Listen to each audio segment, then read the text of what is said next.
Okay, this entire time we have been talking about nouns, verbs, adjectives, and adverbs, and now here at the end of grammar curriculum, it is time to get into the first thing that doesn't have to do with those four things. Just kidding, it does. Obviously it does. It's going to be directly related to all these. Literally everything in grammar comes back to just this. So, super simple. You got this. Infinitives. What are they? What do they do? Infinitives are things you've seen before. It's things like to be, to sing, to hit, to do, right? The most basic form of the verb, so maybe you've studied other languages and you get into, the ER forms of verbs in Spanish, or, a lot of times in other languages they end in R.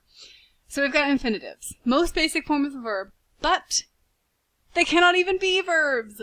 They're so ridiculous, honestly. It's the most basic form of a verb, and yet it cannot be a verb in a sentence. Let's test that out. So we've got our infinitives over here. To be tired. That's just not what we say, right? We say, I am tired. This is a conjugated form. That's what we call a conjugated form.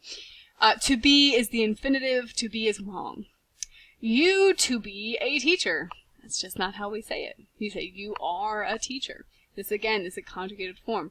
We just don't use infinitives as verbs. It doesn't happen. They are not verbs. So, they are the most basic form of a verb. They're going to look like verbs. It's going to be just like gerunds and participles. They're going to look a whole lot like verbs, but they are never verbs. They cannot be verbs. So, let's look at a few things that they can be. They can be nouns. You can say something like, I like to be first. The thing that I like is to be first, right? So, the infinitive, or in this case an infinitive phrase, is the direct object. Phrases shouldn't be too weird to you guys. Everything can be made up of multiple words, nouns, verbs, adjectives, adverbs, and infinitives. Everything in grammar pretty much can be made up of more than one word. This is no exception. I like to be first. To be first is our direct object.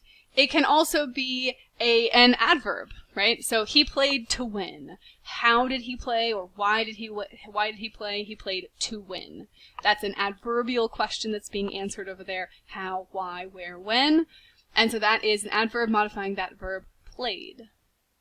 We can say something like, John is the person to avoid, right? So maybe you definitely don't want to hang out with John, you want to avoid John, okay? John is the person to avoid. What type of person?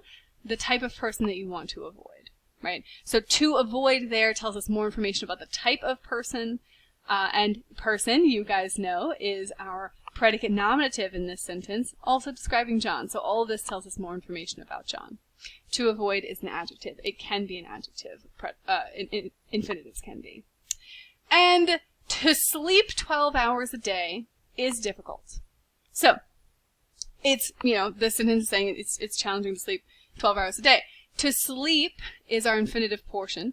To sleep 12 hours a day, that is going to be our complete infinitive phrase, and that whole thing is functioning as the subject. That whole subject or noun is difficult. To sleep 12 hours a day, that thing is the thing that's difficult.